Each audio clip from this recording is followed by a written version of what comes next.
देखिए, कुछ चीज़ों को लेकर पहले भी अवेयरनेस कम थी और आज भी अवेयरनेस कम है।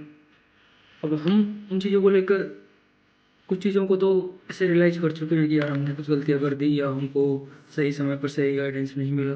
लेकिन अभी कितना मिल रहा है या हमें जो चीज़ें पता चल गई हम उसे कितना डिलीवर कर रहे हैं सोसाइटी के लिए, अपने आस-पास के लिए। जितने भी एस्पिरेंट्स जो हमसे छोटे हैं इस कॉम्पिटिशन की जर्नी में या ज़िंदगी की जर्नी में, वो सारी चीज़ें इम्पोर्टेंट थी भाई। तो फिट रखना, तो हेल्दी रखना मेंटली और फिजिकली दोनों रूप से। उसके बाद फिर आप अपने टारगेट के प्रति कैसे मेहनत कर सकते हैं। अब इसके बाद फिर दूसरी जंग शुरू होती है कि कैसी सामाजिक स्थिति है, कैसी आर्थिक स्थिति है, कैसी हमको सुविधाएं मिल रही हैं और कैसी नहीं मिल रही है। उसमें कौन किसकी क्या मदद करता है, ये फिर उसके बाद शुरू होता है। सबसे पहले तो खुद को स्टेबल रखना ज़रूरी है, उसके बाद फिर अगली जंग शुरू होती है। अब यार, अगर जो एक क्राइटेरिया है ना 10th-12th के बाद का, अगर बच्चों को यहाँ से नहीं संभाला गया ना, यहाँ से सही गाइडेंस नहीं दिया गया, तो चीज़ें फिर हाथ से निकलती हैं। और फिर आपको लगेगा कि आपको भी लगेगा और सामने वाले को तो खैर लग रहा ही होता है। जो बच्चा होता है, जो एक स्टूडेंट होता है, जो एक नई एज में प्रवेश कर फिर आगे की सोचता है, तो उसको उस वक्त उतना नहीं पता होता है। वो सिर्फ जो उसके दिमाग में आता है या उसके आसपास में जो हो रहा होता है या उसके फ्रेंड सर्किल में जो लोग कर रहे होते हैं, उसके साथी या फिर जो भी उसके जहाँ पर वो पढ़ता लिखता है, बैठता उठता है, वो वैसा ही करेगा। इसलिए उसको इतना नहीं पता होता है कि क्या सही है, क्या आगामी दिनों के लिए सही है। तो ये कुछ चीज़ें आप नोट करिए और इनको आप अपने आसपास आज से अभी से इसी वक्त से अपनाइए। एक बार के लिए आप उनके लिए बुरे बन सकते हैं, क्योंकि कोई भी अच्छी चीज़ स्टार्टिंग में किसी को भी अच्छी नहीं लगेगी, कड़ी हुई लगेगी। सच्चाई की बात किसी को अच्छी नहीं लगती, लेकिन जिस दिन उसके फ्यूचर में के लिए ये चीज़ें उपयोगी साबित होंगी, एक अच्छा इंसान बनने की और अग्रसर होगा, तो उसको वो सारी चीज़ें फिर याद आएंगी। और वो अच्छा काम सिर्फ करना होता है, उसका श्रेय लेना या परिणाम देखना ये शायद इतना इम्पोर्टेंट नहीं होता है। सिर्फ आप अपना काम करके आगे बढ़ जाइए, उसके बाद जो होगा उसको होता चला आएगा, अपने आप से हो जाएगा। अब ये सब कुछ रिकॉर्ड करके या बोलने का सिर्फ एक ही मतलब है, अब सब लोगों को पता है।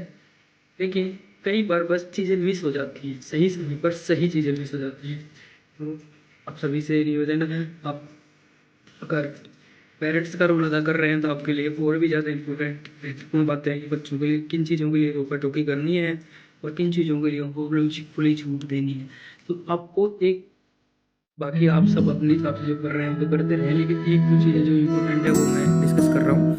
अब ये चीज़ जरूर ध्यान रखिए कि बच्चे उसको मोबाइल से दूर मत करिए। वो टेक्नोलॉजी से दूर करना तो अभी उसके पैर काटने जैसा ही है, लेकिन ये जरूर ध्यान रखिए, इतना जरूर नज़र बनाए रखिए कि वो देखता क्या है,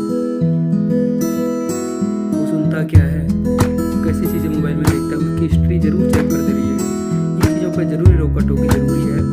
उसके बाद पढ़ाई के लिए या कुछ अच्छी चीज़ें दिखाने के लिए अच्छी मूवी है तो देख सकते हैं कभी कभी। वो हमेशा ही अगर यूट्यूब के या सोशल मीडिया के एल्गोरिदम में फंस गया है तो फिर बहुत मुश्किल है निकालना। वो आप अपने ऊपर ही लागू करके देख लो, कुछ एल्गोरिदम में आप भी फंसे हुए हैं, आप कितनी आसानी से निकल सकते हैं। तो ये बच्चा ही है, तो इन चीज़ों का भी ध्यान रखें। साथ में इतना दबाव ना बनाएं। खेल में अच्छा है तो खेल की तरफ आगे अग्रसर करें। पढ़ने में अच्छा बुरा जैसा कुछ होता नहीं है, एक अच्छा रूटीन बनाइए, एक अच्छी आदतें डलवाइए बच्चों को, और फिर अकॉर्डिंग टू समय वो चीज़ें अपने आप सही होती चली जाती हैं, अच्छे अच्छे डिसीजन भी अपने आप होते चले जाते हैं। तो ये तो आपसे रिलेटेड चीज़ें हो गई। इसके बाद फिर आप इसके बाहर सोसाइटी के बाहर खुद के परिवार से बाहर भी आपका बहुत सारी जिम्मेदारी, बहुत सारे कर्तव्य होते हैं, उनका निर्वहन भी अवश्य करें। बहुत सारे बच्चे ऐसे होते हैं जिनको हमारी किसी भी चीज़ में मदद की आवश्यकता होती है, तो ये भी एक अपनी ज़िंदगी में टारगेट लेके चलें। आपकी ज़िंदगी बेहतर से बेहतरीन हो जाएगी, खुशियों से लबालब हो जाएगी। और ज़िंदगी में संघर्ष हमेशा रहेगी मेरे साथियों, ज़िंदगी का नाम ही संघर्ष है। संघर्ष खत्म, ज़िंदगी खत्म, हमें बस स्टेबल बने रहना है, ना बहुत ज़्यादा उड़ना है ना बहुत ज़्यादा अंदर धंसना है, यानी कि रुकों में ज़्यादा व्यथित नहीं होना। बहुत सारी चीज़ें अच्छी हो रही हैं, जो बहुत सारे सुख एक साथ मिल रहे हैं, तो उसमें भी इतना ज़्यादा इतराना नहीं, उसमें भी स्टेबल नहीं रहना, क्योंकि परिवर्तन ही संसार का नियम है। तो चाहे दुख हो चाहे सुख, परिवर्तन तो लाजमी है। इसलिए आप अगर स्टेबल हैं तो आपको कोई सी भी चीज़ नहीं उखड़ेगी। खुश रहिए, आगे बढ़ते रहिए। अगर चैनल पर नए हैं तो चैनल को सब्सक्राइब जरूर कर लीजिए और अपने साथियों तक भी शेयर कीजिए। उम्मीद करता हूँ कि आप लगातार आगे बढ़ते रहेंगे, अच्छा खाते रहेंगे, अच्छी हेल्थ, फिट रहेंगे और